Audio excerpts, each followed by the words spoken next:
Hello YouTube, back again with another pickup video. Not a ton this time, but not a little either, so always good.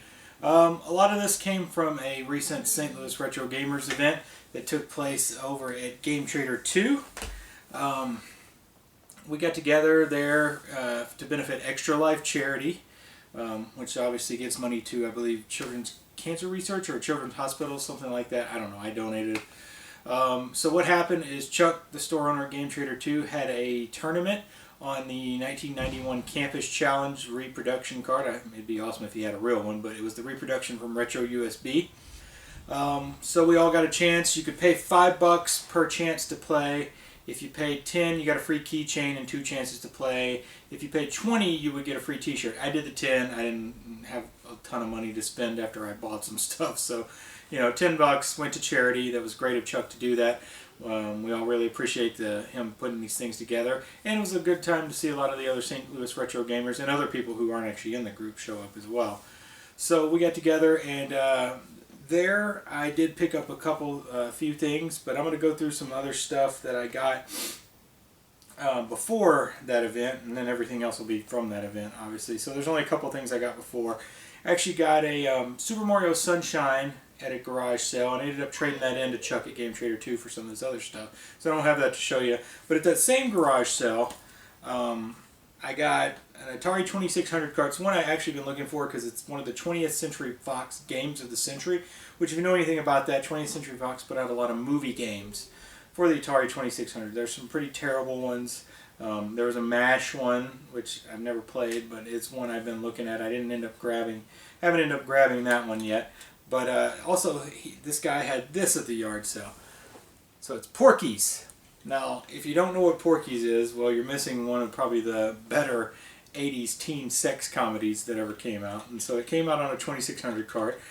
I'm sure it's probably a terrible game, but it's pretty awesome to have this because Porky's is just, it's a hilarious movie. So you definitely should see it. Now, by no means is Porky's a great movie. It's really, really stupid, and it's really, really raunchy, so, be prepared for that. But I just think it's kind of cool that they came up with a 2600 game of this movie of all movies, because, it's not particularly well known in my opinion. People know of Porky's, but you wouldn't have thought there was a game for it. But it's pretty cool to have that in the Atari 2600 collection, which, I have quite a few Atari 2600 games, but, there's so many, I don't think I'll ever go for a complete collection of that, and I've probably only got like 40 or 50 games, so it's not even close to the number that are out there. Next, I stopped at a Five Below, and if you don't know what Five Below is, it's a kind of a dollar store where everything's $5 or below. Hence the name Five Below. I think I've talked about it before. And they usually have some like games in there. Typically, they're a little bit older games, nothing special. I think if you watched one of my earlier videos, I got BlazBlue and Killzone 3 in there for $5 a piece. Well, I went in a few weeks ago and I saw that they had this game and I passed on it, but then I went back again and I was looking at some games and they still had it, so I went ahead and picked it up, and that's a brand new copy of Starhawk for $5. I thought that was pretty good. I think this is mostly an online multiplayer game, but from what I'm reading, you can play it single player as well, which is the way I'll play it because I don't really do online multiplayer because I really stink at it. If you ever do want to add me on Xbox Live or PSN, Xbox Live Solid22, SOLID22, just like my username without the Neo in the front there. And then PSN is Solidus22, SOLIDUS22. So if you ever want to add me, go ahead. I'll definitely friend you on the networks there. So next, I was, of course, just getting to Game Trader 2, and they were going to do some trading out in the parking lot. I got there about a couple hours after it started, so a lot of the people that had been in the parking lot had moved inside for 3 o'clock when the competitions were starting. I believe it started at 3, maybe a little earlier. So I had talked to James from the St. Louis Retro Gamers for a while, and he had a game I wanted, and I know he always brings a lot of NES doubles, which is, obviously what I'm into as well. So I knew I was probably going to spend some money with him, but he had a box for a game that I wanted. I actually don't even have the game yet, but it's one of my favorite series, and I had seen he had this box, so I was like, I definitely am going to want that if you still have it when I get there. So I got there, he was sitting out in the parking lot, had his little setup out there, and he still had it, so I picked that up. It's the box for Fantasy Zone. Now, this box is in terrible, terrible shape. But I got a pretty good deal. I bought 3 things from him, and I got a pretty darn good deal on all 3 in my opinion. So I got the box for Fantasy Zone. Then I got Donkey Kong Arcade Classics Series with the manual. A pretty awesome game, of course, the original Donkey Kong. You can't really beat that. And then I got James Bond Jr., which is a very difficult to find NES game. You just don't see it very often. And this copy is just, it's freaking pristine, man. If you can see that label, it is beautiful. It's just freaking awesome. I mean, super awesome label. So very happy to have those in my collection. So those 3, James gave me a very good price on those. I do appreciate that. So I picked up those 3, add to the collection. Next,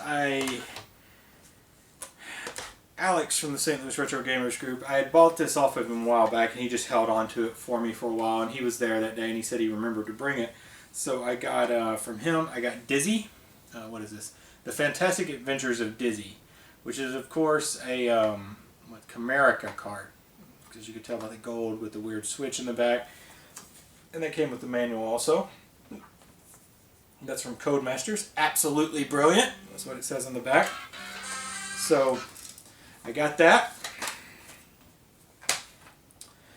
Then I had brought a box for trade, like some Game Boy Colors, a Game Boy Pocket, and some other games and stuff. So nobody was really trading when I got there, and I didn't really want to hassle anybody, see if they wanted anything. So I just went ahead and traded that whole box into Chuck at Game Trader 2 to get a few things, and I ended up with a pretty good amount of trade value.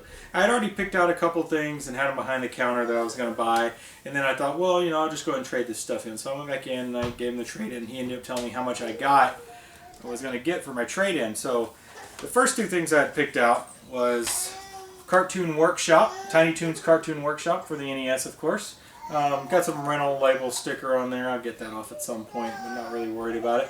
So I got that. And then I got, for a really great price, Crystallis, but there's a little label peeling, which is why the price was so good. I've been wanting this one for a while, but I've never seen it, so I finally saw it. Good price. Got it for 10 bucks, actually. It's a very good price on that game. Then I got a PC Engine game, which is one of the great shooters on the PC Engine, but saying great shooter on the PC Engine pretty much means you're talking about any of them. This is a Aero Blasters, so it is a Japanese PC Engine game, not a TurboGrafx 16 game. So someday I'll actually be able to play this when I buy myself a PC Engine. Soon, I tell you. I've been wanting this one for a while. I've been seeing it in his shop for a while, so I finally made the jump and bought it. And of course, it's got the foam in there, and of course, you know, the Hue card, complete. Except it doesn't have the outer box, which I don't say that that's a complete TurboGrafx 16 game, just because I say it's complete just by having the case in the card. And then I've been seeing this in his store for a while now too. He's had it for a while. He lowered the price on it, I guess, because maybe nobody was buying it, or maybe it was meant for me. I was supposed to buy it, and it's boxed, and it's actually a homebrew game for the NES, and it's Larry and the Long Look for a Luscious Lover. This came from Retro USB. Looks like it's Con Games designed it. Retro USB produced it and put it out to the public. It's in a box. It's got a manual, and let's go ahead and open it up and let you guys see how cool it is. So there's the box, just like an old NES box. And this game is, you know, kind of a Leisure Suit Larry clone, if you ever played Leisure Suit Larry. Comes in a opaque blue cart. Pretty cool. It's got you can kind of see the circuit board and everything in there. But very, very cool. And then it actually comes with a manual, and then the clear protective slipcover case there inside. So that's very cool.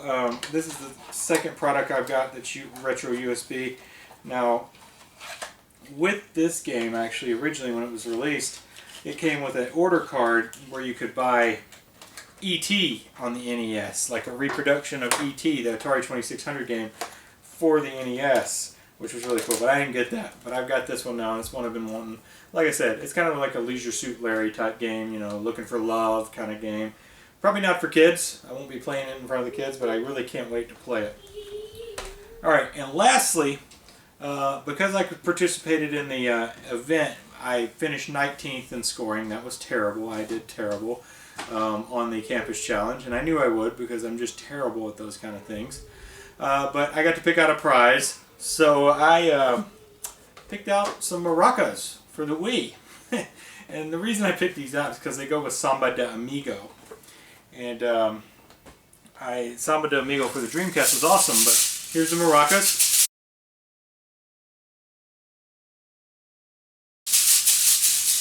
So I got those, they're gigantic. And just because, you know, I knew my kids would want to play with these, I went in and got on eBay and purchased Samba de Amigo. I think I paid 99 cents plus $3.14 for shipping on that, so $4.13 for a complete inbox Wii game. I didn't think that was too bad, and it's Samba de Amigo. Wish I had the Dreamcast version, but I do not, so I'll go for the Wii version. I'm going to check this out pretty soon with my maracas. And you just put the Wiimote in here. This is like some of those stupid little sports things where you just kind of put the Wiimote and the nunchuck in here where you just use it that way, but kind of add some extra flair to it to have the actual maracas. Alright, so that's everything I got this time. Thanks for watching.